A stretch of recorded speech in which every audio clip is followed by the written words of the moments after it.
Assalamualaikum warahmatullahi ta'ala wabarakatuh. Wa binasta'in wal mudin waddin wa ala alihi wa sahbihi wa barik wasallim ajma'in. Amma ba'd. Saya hanya mau menyampaikan terkait masalah bid'ah yang selama ini didengar banyak orang salah tafsir, salah tanggap arti bid'ah yang sebenarnya.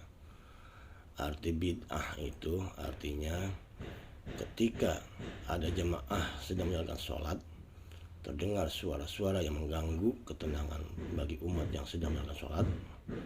Umat itu manusia ya, terdengar otomatis ada yang kaget, misalkan ampura, mohon maaf nih, misalkan terang gitu, kaget.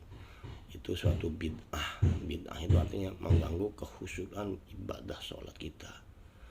Bukan cuma suara itu aja, suara termasuk para jamaah yang di samping kanan, samping kiri atau belakang melebihi kerasnya dari suara imam membaca Fatihah, itu pun suatu bid'ah.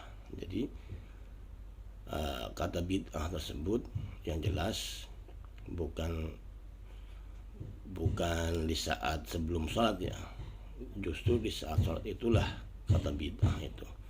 Artinya mengumandangkan suatu suara atau ayat-ayat suci Al-Quran seperti Fatihah atau An-Nas atau Al-Ikhlas terdengar oleh jamaah yang lain, itu pun suatu bid'ah karena mengganggu kekhusyukan ibadah sholat. Apa ayat dalam kitabnya? A'udzubillahi minasyaitonirrajim. Bismillahirrahmanirrahim. Ala fidda'una fil fidda'uh wa fidda'tanina fil layaddah ana fis sholati la fil yaumamah wa fil imani wa fil imamah wa fi dzalikum min ayatil liqaumin yatafakkarun. Al-ayah. Itulah dalam kitab Azwar.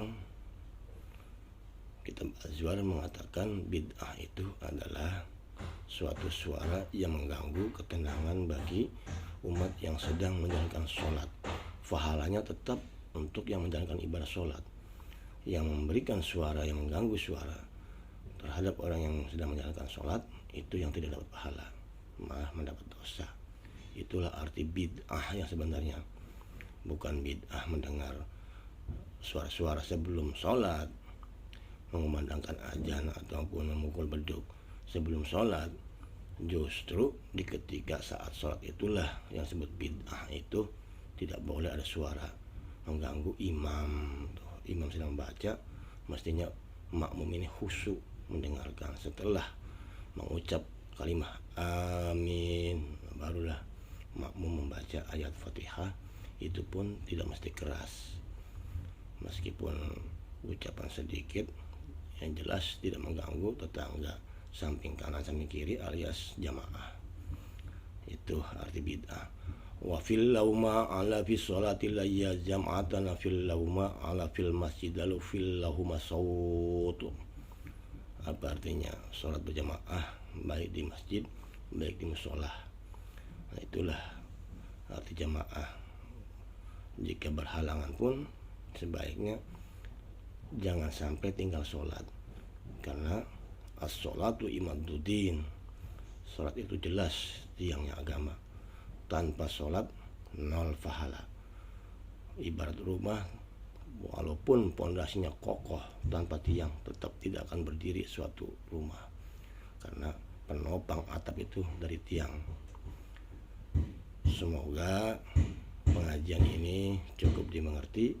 Makna bid'ah sebenarnya itu mengganggu ketenangan orang yang sedang menjalankan sholat, apalagi orang yang tidak sholat, yang sholatnya pun satu saf, dua saf, belakang, samping kanan, samping kiri, belakang juga ada, terlalu keras membacakan Fatihah atau Al-Ikhlas atau An-Nas, itu mengganggu ketenangan jamaah yang lain.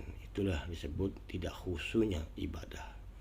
Semoga dapat dimengerti, karena banyak tafsir, banyak mazhab, tergantung kita mengikuti mazhab yang mana. Apa mazhab imam? Ada Imam Malik, ada Imam Hambali, ada Imam Hanafi, banyak imam.